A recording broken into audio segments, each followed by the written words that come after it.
Reka nongere mbahe ikaze mwebwe mwese abakurikiye ibiganiro byacu, mbifurize umugisha, mbifurize kumererwa neza, kubaho munezerewe nta ndwara.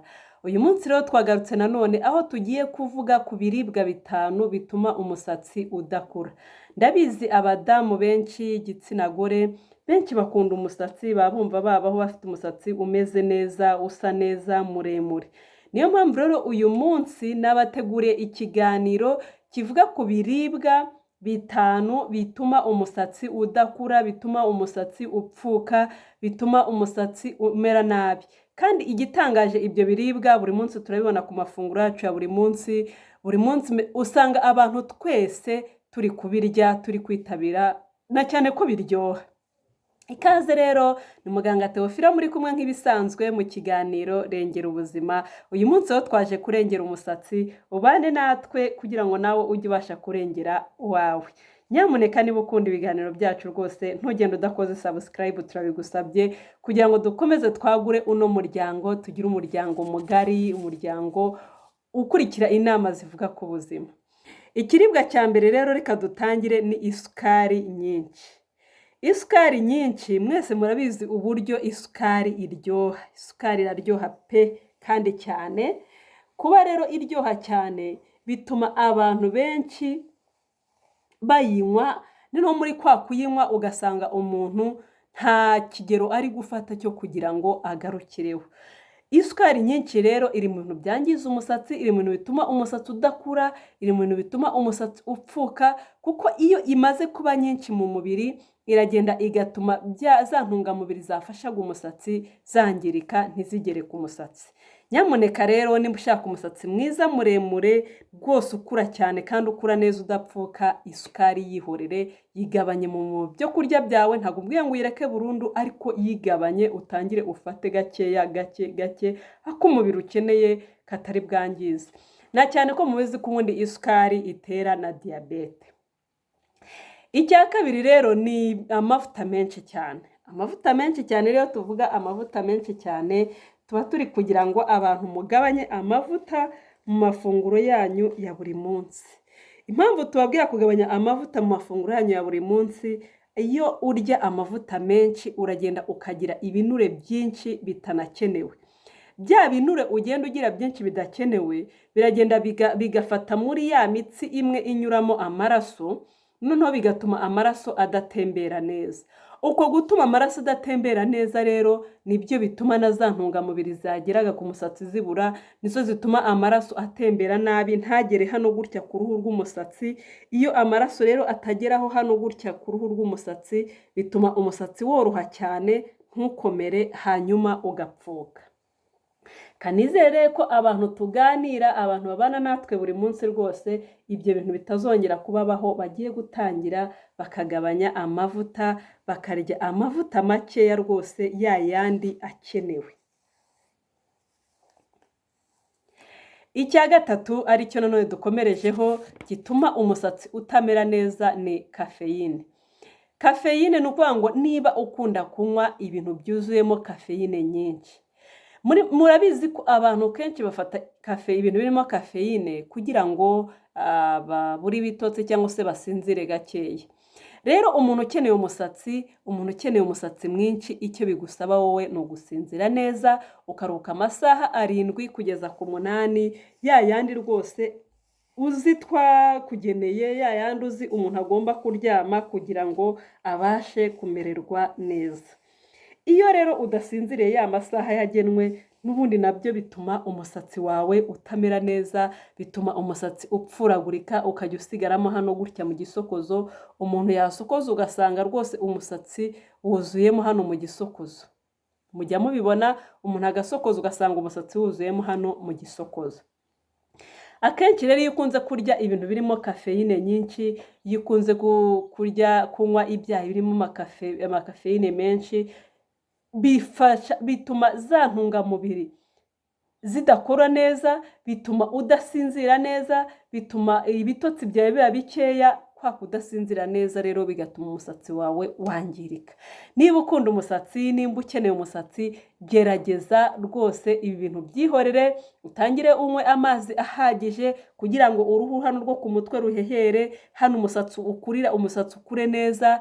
Tangira unywe imitobe y'imbuto, za vitamine umusatsi ukeneye uzibone kugira ngo umubiri wawe urusheho kumererwa neza. Ikintu cya kane rero ni umunyu mwinshi.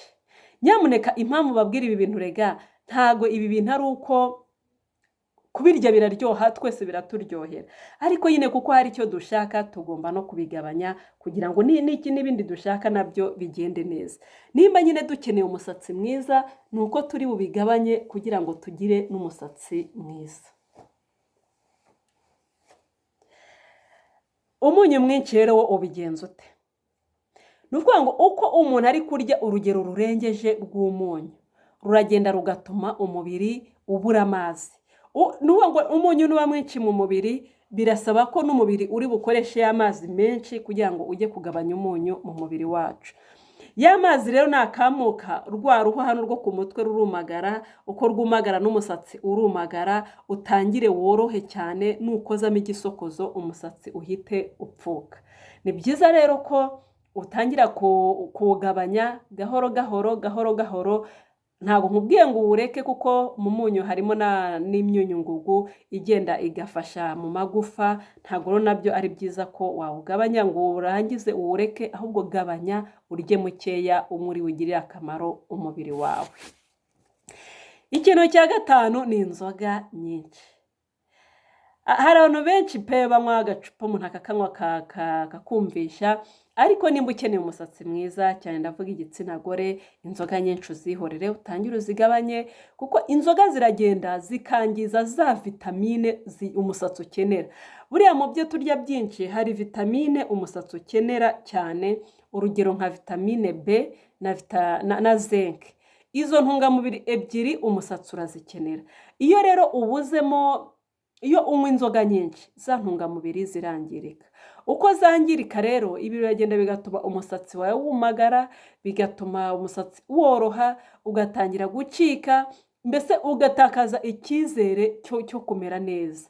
Niyo mpamvu rero inzoga ugomba kumenya ko ari umwanzi w'umusatsi. Nimba ushaka kugira umusatsi mwiza, nimba ushaka kugira umusatsi ukura cyane, nimba ushaka kugira umusatsi muremure, inzoga ukazihorera, ugatangira kugenda uzigabanya kugeza igihe uzanazihorera burundu.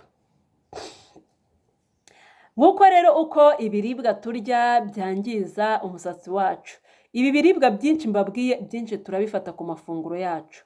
Umunyu turawufata, amavuta turayafata, icyayi turagifata buri munsi, isukari turayifata mu byo tunywa bya buri munsi. Niyo mpamvu rero nababwiye ko ni ibyo kurya dufata buri munsi kandi bitwangiriza umusatsi, ariko kuko tutabizi ntitumenye n'uruhe rugero tugomba kurya. Rimwe na rimwe umuntu akabona umusatsi uri gupfuka, akibaza impamvu biri kugenda ko, nyamara hari ibyo bintu byaturutseho byatumye umusatsi wawe upfuka. Reka guhera uyu munsi rero tubikosore. Wowe wari ufite umusatsi utameze neza kandi ukeneye kugira umusatsi mwiza, tangira ubikosore. Ugenda ufata isukari nkeya, ufata umunyu mukeya, amavuta makeya, kafeine uyigabanye, inzoga zo nushaka unazihorere, birashoboka. Hanyuma uzarushaho kongera kugira umusatsi mwiza, umusatsi wongere wiyubake, vitamine zongere zize hano ku ruhu, umusatsi wongere uhehere, utangire kumera neza. Mwakoze rero kubana natwe. Niba mukunda ibiganiro byacu, nyamuneka mukore subscribe, dukomeze twibakire umuryango mugari, dukomeze twagure umuryango w'abantu bakunda kumva inama zivuga ku buzima, inama zirengera ubuzima. Aho uyu munsi twari turi kurengera umusatsi, cyane ko nzi ko ari ubwiza bw'abadamu benshi. Umusatsi rwose nzi ko igitsina gore bawukunda. Dukomeze tubaniraho kuri iyi channel, dukomeza tubaha inama nyinshi. Namwe aho mwumva mukeneye inama, mujye mutwandikira muri comment kugira ngo dukomeze tubasangize ibiganiro byacu. Uwiteka akomeza abarinde, akomeza abiteho, abahaze uburame, abahe kuramba, abahe byinshi mwifuza, kandi akomeze abarinde indwara, akomeze abarinde ububabare. Na cyane ko akenshi usanga iyo twageze mu bihe by'imvura abantu benshi batangira kurwara. Nyamuneka abari mu bihe by'imvura mutangire mwifubike, abageze mu by'ubushyuhe namwe mukomeze mugubwe neza, dukomeze dufatanye twubake ubuzima buzira indwara.